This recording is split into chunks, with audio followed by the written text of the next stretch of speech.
The gentlelady is recognized.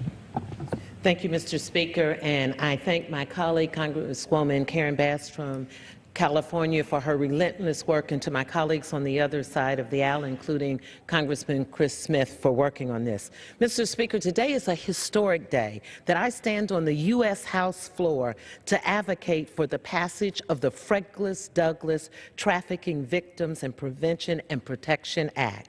I have had many meetings with Kenneth Morse, Frederick Douglass's great-great-great-grandson, on this issue, sharing with him my work on the bill H.R. 246, which passed from the last Congress, which improves the response of victims of child sex trafficking.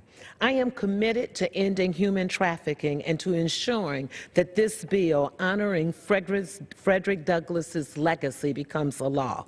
The Frederick Douglass Trafficking Victims Prevention and Protection Reauthorization Act puts $130 million in funding.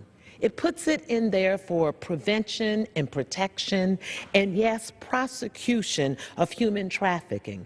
This investment is so much needed, Mr. Speaker, because victims of human trafficking often live in the shadows of society. That's why it's up to all of us. That's why this is a bipartisan bill. This legislation makes an investment in education. We've heard what it does with airports and what it does if you have survivors and government working together. So let me end by reminding all of us, in the words of Frederick Douglass, if we talk about protecting our children and preventing human sex trafficking, he would say, as he has said, it is easier to build a strong child than to repair a broken system.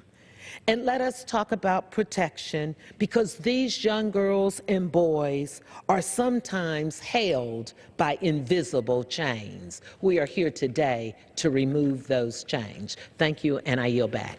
The gentlewoman's time is